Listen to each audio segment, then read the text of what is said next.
Hey there, internets. I'm the History Nut. Yes, that is my real name. And it's Christmas! Yeah!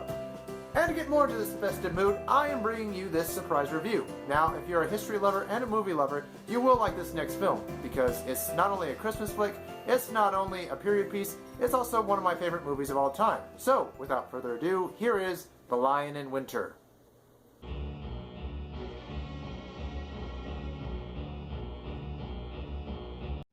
Written by James Goldman as an award-winning play in 1966, Goldman adapted it into a screenplay 2 years later. Set in 12th century England and France, the story revolves around Henry II of England and his dysfunctional Plantagenet family as they spend a Christmas evening betraying each other in the castle of Chinon. With breathtaking visuals, a subtle yet epic musical score, smart dialogue, and a powerful cast, it's hard for anyone not to enjoy this medieval take on the tense and confrontational atmosphere only a Christmas with a family can bring about in us. It's a great flick, but it does have some inaccuracies. I'll just cover those very quickly. There was no Christmas court in Chinon in 1183. The film is a mix of several historical events packed into one night. Everyone speaks English, even though the language of the English court was French, fighting with 200 swords 200 years before they became popular. Richard wears a Renaissance jousting helmet 400 years early. Christmas trees and holly weren't introduced to England until the Victorian era. Henry II, played by 6'2" Peter O'Toole, was a sturdy 5'5", while Richard, played by 5'9" Anthony Hopkins, was 6'2", and blonde. Portrayed as a manipulative chess master, the real Geoffrey Brittany was a talented tournament fighter who died during a joust. I know. You know I know. Eleanor mentioned syphilis before the word was coined. Henry never threatened to annul his marriage to Eleanor and marry Alice. And finally, there's little evidence that Richard was homosexual. If anything, he was probably bisexual. Those artistic liberties aside, this film is a vivid representation of one of the most powerful and prolific dynasties in history. Henry II and his family ruled an empire from Scotland to the Pyrenees. Henry's success was marred only by feuds with the church that ended with the murder of Archbishop Thomas Becket, as well as wars with the kings of France, his own wife Eleanor, and their kids.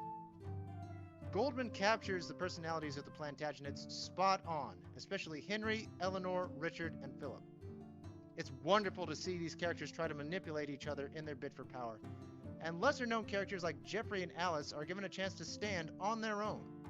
The power plays each character makes become more and more dangerous as the night drags on. Everyone is either a player or a pawn, and you're never exactly sure which character is which. The film is driven by its powerhouse cast, namely Peter O'Toole, Katharine Hepburn, Anthony Hopkins, Timothy Dalton, and Nigel Terry. O'Toole's Henry and Hepburn's Eleanor are particularly stunning. And Hopkins makes his debut as Richard the Lionheart, and it is amazing. You hardly know me, Johnny, so I beg you to believe my reputation. I am a constant soldier, a sometime poet, and I will be king. They work off each other so well, and each actor, most notably O'Toole, gave the most memorable lines of their careers. I mean, just listen to this! My life, when it is written, will read better than it lived. Henry Fitz-Emperor's first Plantagenet, a king at 21, the ablest soldier of an able time. He led men well, he cared for justice when he could, and ruled for 30 years a state as great as Charlemagne's. He married out of love a woman out of legend. Not in Alexandria or Rome or Camelot has there been such a queen. She bore him many children, but no sons. King Henry had no sons.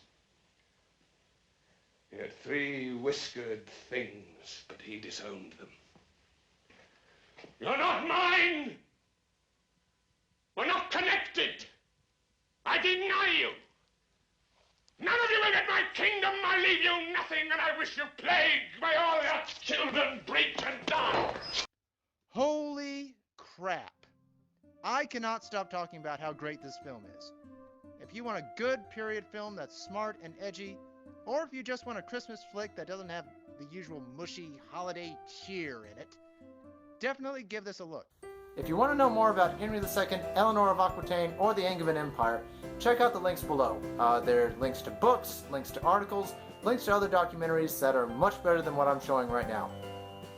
In the meantime, I'm the History Nut, and I'm really hoping you didn't spend your Christmas like this. It's Christmas!